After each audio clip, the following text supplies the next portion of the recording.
Whether you're new to West Coast Swing or you've been here for a minute, we've got some cool but easy moves. Recently, I was teaching a class and I wanted to do this cool variation. I was at a dance convention, I wanted to do this cool variation. But I found out that 25% of the people in the room didn't know the basic of West Coast Swing. So we started with the whip, and this is how we built it. We did the basic whip, and the first variation to the whip that I'd ever learned was a whip with an inside turn. It's the easiest one. 1, 2, 3, and 4, where I look at my watch. Megan steps forward for 5, she turns 6, 7, and 8. All I need to do as the leader is be able to look at my watch on count 4 so I can lead her underneath, right? So at that point, as the follower, you know a whip with an inside turn. So this is how I build patterns. I'm going to take the same whip with an inside turn, but this time I'm going to take the right hand over, right? And there's a key to leading this. It's the exact same footwork for the follower.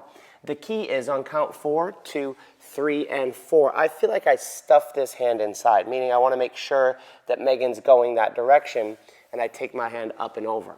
But it's at this point that we find out that we might actually have a problem with our basic whip, and here's the problem. I want to make sure on count 5 that I step down line. And if you notice, Megan's already kind of leaning away from me, because I didn't take enough space for her to get through for my variations, which is why we talk about the basic footwork. So leaders, you want to make sure to step sideways on count 5. 1, 2, 3, and 4 steps sideways to send her that direction, right? Megan thought I was leading the turn, but the variation, but my step down the side is what opened up the space for her. So from there, I can take either my right hand or my left hand over. That's the easiest version.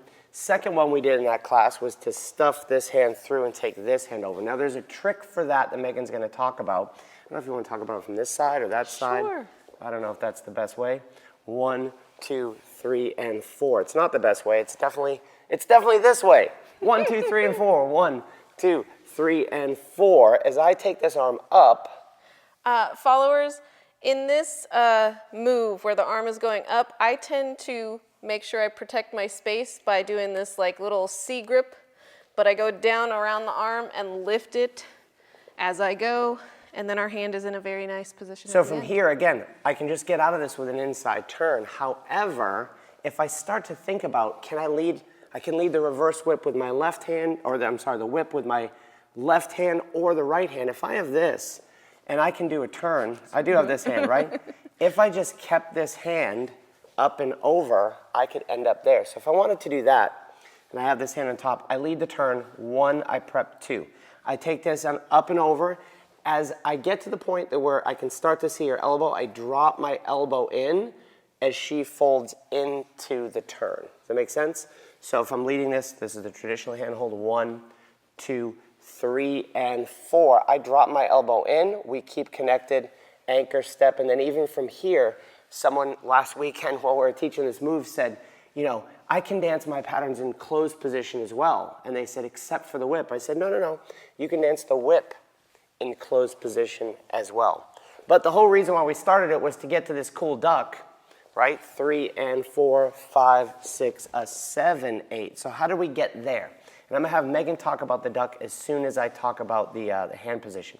We'll go back this way. So 1, 2, 3, and 4, everything's the same. 1, 2, 3, and 4. I set her on count 5. I start looking at my watch. Now I let go, and I put this somewhere around her tricep or elbow. The higher to the elbow I go, the less Megan has to duck. So my easiest way is to go high to the elbow. I raise my elbow so you can see there's plenty of room as we get through that duck. Let's look at it all the way from this side, please, Miss Megan. And then we'll talk about how you duck. 1, 2, 3, and 4, 5, 6, 7, 8. And we just walk the end of that out. Simple, 5, 6, 7, 8, right? For both the leaders and followers. So Megan, let's talk about this, what you do in the duck. So followers, you do not need to duck until this goes up over your head. You dip your head, and then you step out. So you don't need to do the duck, Too early. Too early. If you start doing this here, that is a lot of time for your head to be down.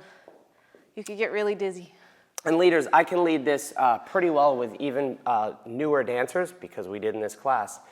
Because I'm going high, I'm leaving all this space, right? I'm leaving all this space.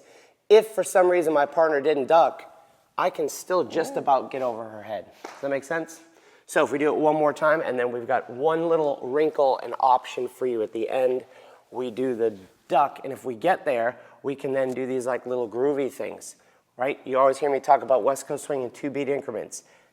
Beat, beat, beat, beat. Or if it's, you can do 2 beats and 2 beats, and then we can walk back out into something else.